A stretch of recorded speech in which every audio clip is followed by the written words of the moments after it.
I want to thank all y'all, especially those of you who traveled so far to make it to this show tonight. I'm grateful to get to do this anytime I get to do it. I like to warn people before I get too far into my portion of any program that I might be sharing some of my opinions with you over the course of my portion of the program. So I like to let people know, even if you've heard me say this before, I'm going to share my opinions with you tonight, not because I think that they're smart or because I think people should know them. I share them because they rhyme. I didn't come down here to change anybody's mind about anything. I come down here to ease my own mind about everything.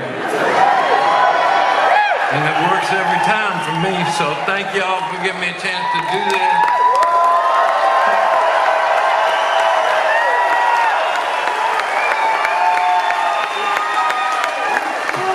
I should have said my name's Todd, too. I've been driving around for fucking ever doing this, man. And sometimes I'll ramble on for as many as 18 minutes in between the songs. And in my spare time, I like to fucking jam, man. In fact, man, that brings me to a point I was reminding myself I wanted to make.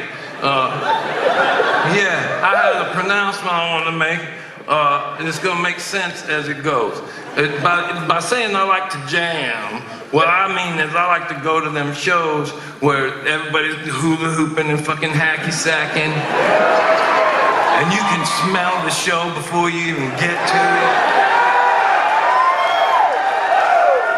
And the band, the words are good to the songs and everything, but they don't give a shit at the gig. So like, if they're doing a song about like some guy who's lost in the woods and then they hand the solo off to some guy, when they come back from the solo, like 40 minutes later, nobody's worried about the guy in the fucking woods.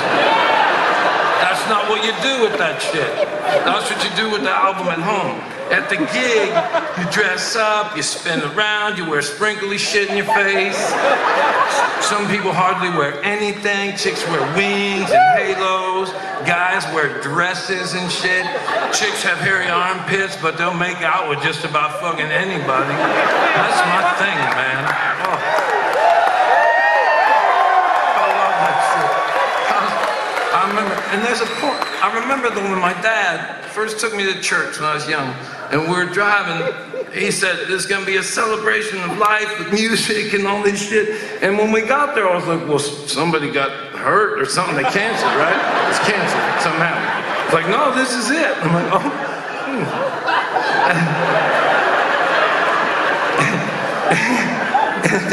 But then the first time I walked over a hill and smelled and heard widespread panic damage,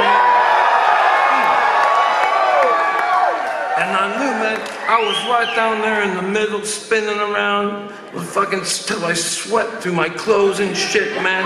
I'm telling you, if you ever get a chance, like Chris Robinson Brotherhood's playing right after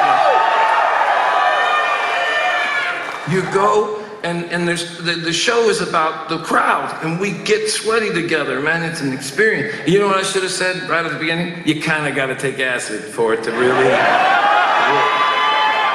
You should, though. You know what? You don't even. It's not even kinda. You gotta take acid for it to work. And I want to say, I probably shouldn't do this, but you know what? Fucking try it. Just try it.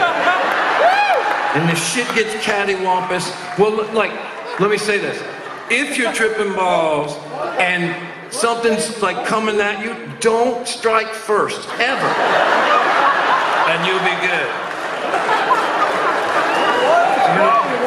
But my point is, just that should get you through the show. It really should. And if shit just gets all pear-shaped, sue me. I don't give a shit. Sue me. Here's my shit. You can have it. That's not as hard to move as it looks. There's a point, though. I'm sorry, I get distracted, man. My point was this. So, because I do that song about beer and shit, if I go to shows, I can go backstage, no problem. So when I go see this shit like Widespread and all that, I go back and get my picture made with those fucking guys. So then a couple of years ago, I was doing a show in San Francisco, and I had made friends with David Schools, who plays bass. Yeah, oh, he's a force of nature, man, that guy. And he was gonna give me a guitar lesson over at his house. And so we were jamming over at his house, and then all of a sudden he thought, fuck it, he went with me to my show. And then he played at my show. And then afterwards I was like, let's do that again. And then he said, yeah, we'll form a band or something. And I said, what am I gonna do in the group, you know?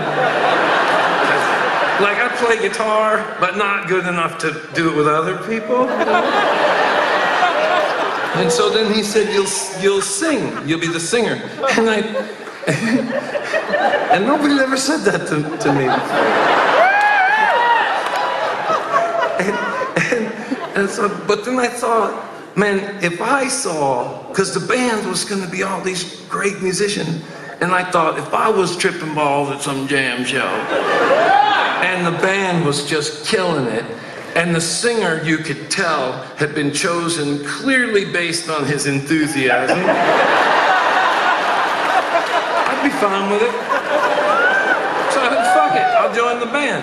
So now, I got this group, we're called the Hardworking Americans.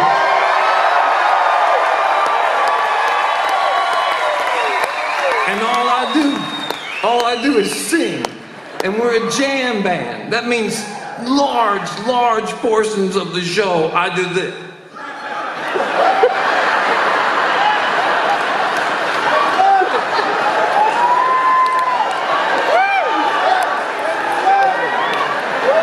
Fucking best job I've ever had. It's no different. My seat's like 10 feet better than it was. And I can still take acid and do the show. I really can. I can. My point, though, is this. And there's a point, man. The point is this. All the other guys in the band are also in other bands. And all those bands are dance bands. Just like our band. Our band wants people to dance. That's it. That's it. And their bands, they want people to dance too. So when we do our shows and the people that are coming out to support them, because they like that band, they come and we start playing our dance songs and they dance. And they have a good time. Now, there's people, bless their hearts, they're right actually, they've come to one of my shows, some shit like this. And then they hear that I joined this group. And out of the kindness of their hearts, they say, I'm gonna go support that for that guy. They pay their money, they get into the gig, and I go, hey.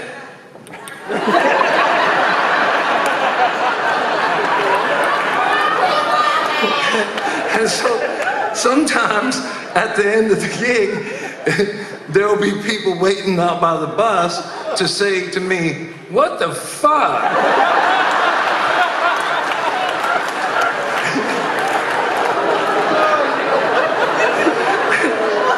Who said you could sing, man?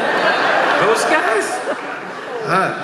But so, the reason why I'm telling you that is because if I'm lucky, if I'm lucky enough and that band comes to town again, and I'm double lucky enough and you come see that band play, which I hope you'll do, and then you get there and you see me, and maybe I'm, you know, what?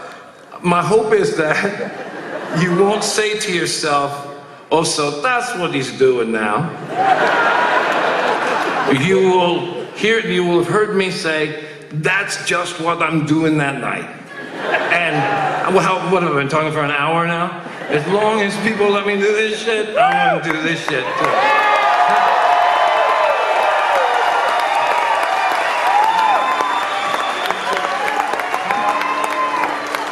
Conservative Christian, right-wing Republican, straight white American male, hate bashing, black fearing, war fighting, tree killing, regional leaders of sales, shirt tucking, frat housing, cake tapping, backslapping, hater of hippies like me, Tree hugging, peace loving, pot smoking, porn watching, lazy ass hippies like me.